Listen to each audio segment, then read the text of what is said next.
OK, let's move on to the papers then, shall we? Joining me now, the Sunday Mirror's political editor Nigel Nelson and Annabel Denham, the Director of Communications at the Institute of Economic Affairs. Good to see you both again for one last time. You've done very well this morning. You've earned your breakfast.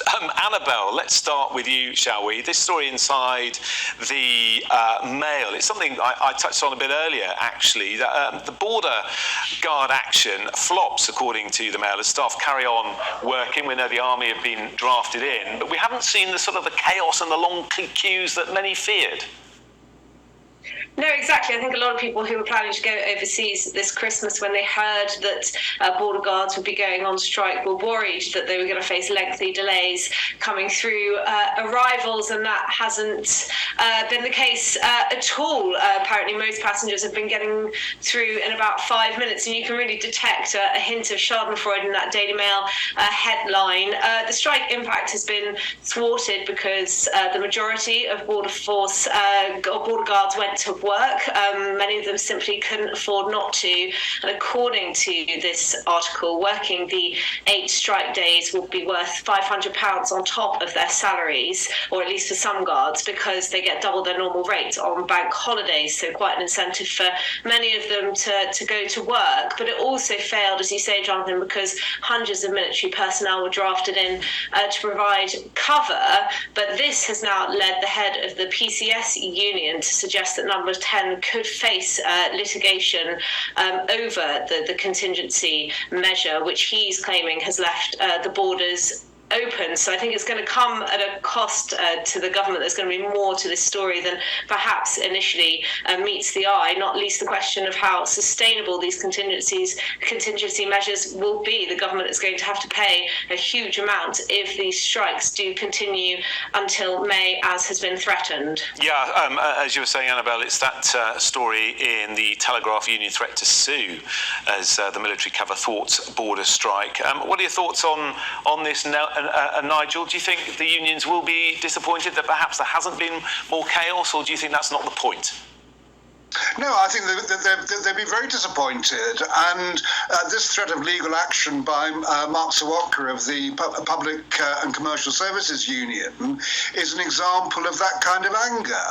And what he's saying is that there's a questionable legal position about whether military personnel are legally entitled to stop criminals. Now, only a court can decide if that's true. I can understand his frustration. I think that the military should be called in when there's a threat to life. I'm not sure they should be used as strike breakers in something like this. All right, let's leave the strikes there and move on to this. This is awful. We've been reporting on this, Annabel, but people living in cold, damp homes as a result of not having the heating on is causing this mould epidemic.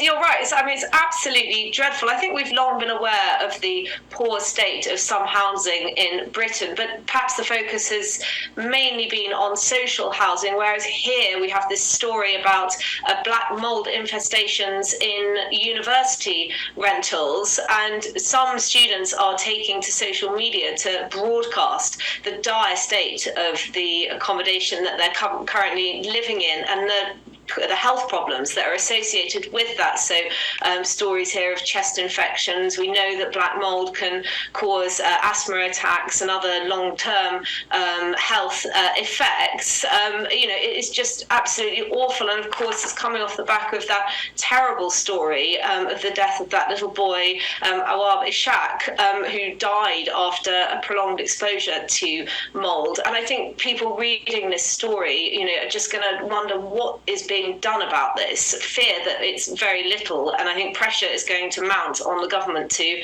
address it as it should. Yeah, absolutely. Let's move on to the smoking story, Nigel. Have you ever been a smoker? Are you a smoker? I'm afraid I still am, yes. I've given that more times than I care to remember. Is it your New Year's resolution?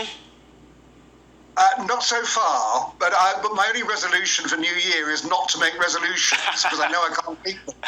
You've got the whole of Sky News viewing public this morning all willing you on to give up in 2023. I mean, actually, this story Hope is stubbed out for a smoke-free nation by 2030, but actually, England in particular isn't doing too badly, is it, when it comes to the low levels of smoking?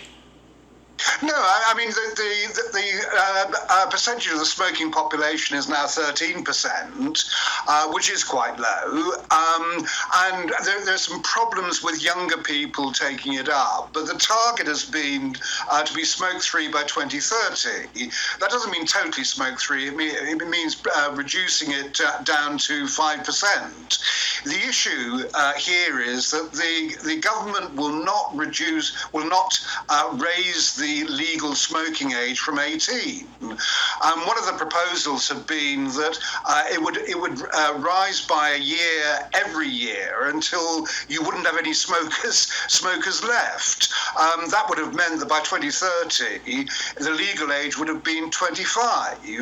Now that they've abandoned this, what Cancer Research UK is saying is they put back this smoke-free target by about 9 years. And it does seem that the people you ought to be targeting are young people, not people like me so much, because if you don't start smoking by your early 20s, it's very unlikely you will start. Yeah, good point. Okay, good luck with giving up, Nigel, one day. Annabelle, downsizing cars. Talk to us about this story. Sure. So apparently gas guzzlers are no longer du jour. It's the nippy city runarounds that are in.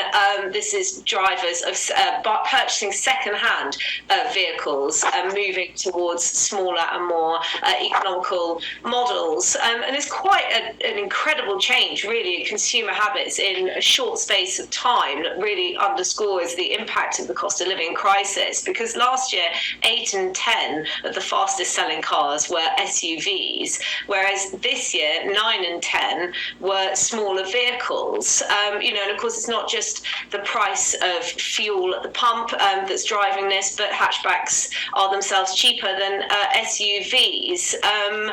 And second-hand cars, the prices of second-hand cars has remained really quite high because there's been this shortage of microchips, which has slowed production of newer models. So just quite, an interesting change in consumer habits, one that I think will be welcomed, particularly by climate change and environmental campaigners. We're seeing that the purchase of electric vehicles has remained pretty stable. So I think we can expect this trend to continue as people become more conscious of their carbon footprints. Okay. We must leave it there, Annabelle. I'm afraid we're out of time. Annabelle, Nigel, have a great new year. Thank you very much for joining us.